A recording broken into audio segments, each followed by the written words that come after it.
Peter, were you fans of the series? How did you become part of this world?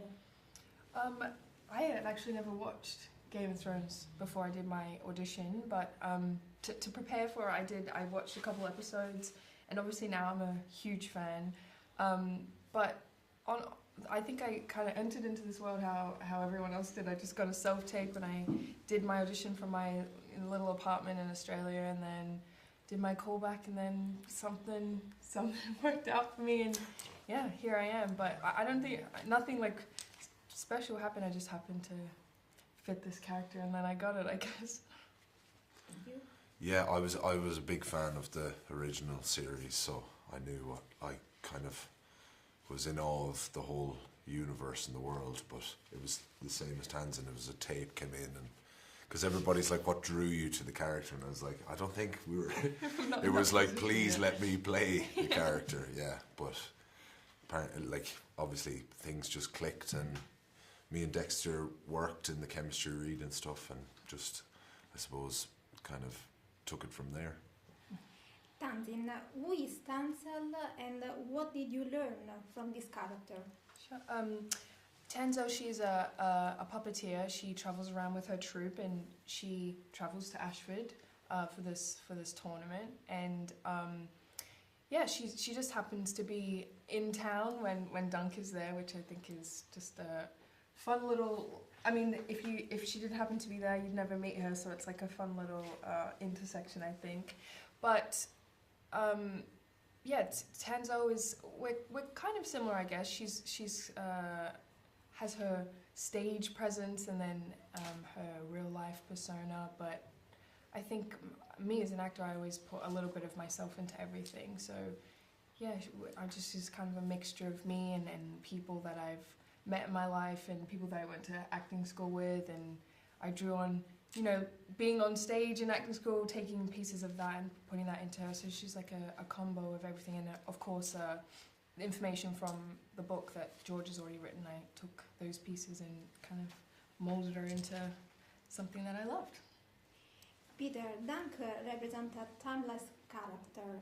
Who inspired you? What are your references? References to him?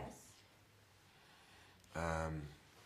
I suppose it was kind of, there's the whole sort of the lineage thing with Brienne of Tarth in the original series, so I do find that they definitely have similar sort of personalities for sure. I kind of like the way Gwendolyn Christie did Brienne of Tarth, and that sort of unassuming kind of golden-hearted moral compass, but also maybe a little bit naive with certain things.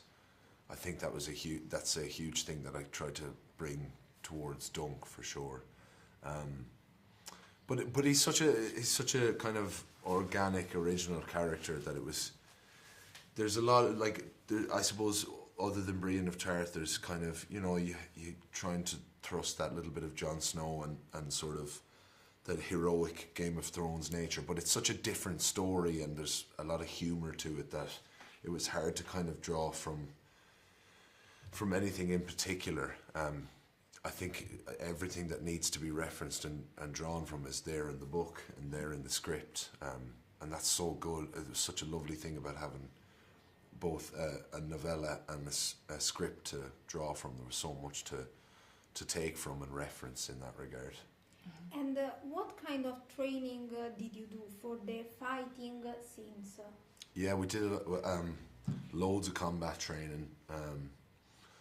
Started off with like some boxing and then some sword work and shields and all that stuff, and then loads of horse riding. We were lucky enough to have like 2 months of prep before we got into shooting stuff. So got to do loads of things and just act like a big kid for 2 months. Yeah, it was a lot of fun. Tanzyn, Trancel is the victim of violence. How difficult was filming that scene? I mean, it was a long day for sure. I think the most difficult part was maybe getting all the pieces to align, that big camera shot, and having all the background actors that lined up at the right time. For me personally, I love those kinds of scenes, like something where you can cry and you can scream and it can be big and dramatic. So I had like a lot of fun. At the end of the day, I did have like, my voice was gone. I was screaming so much. Your voice, yeah. But it was honestly quite easy. I mean, Finn was amazing to play off of, and he like kind of snapped into this like wicked villain in like 2 seconds. And the first take we did it, I was like, oh my god, this is like actually terrifying. I'm not going to have to do any acting here. But honestly, I just had a good time. The action and the movement has always been like a favorite part of mine of acting, and so getting the chance to do that was great. Thank you. Thank you very much. Thank you.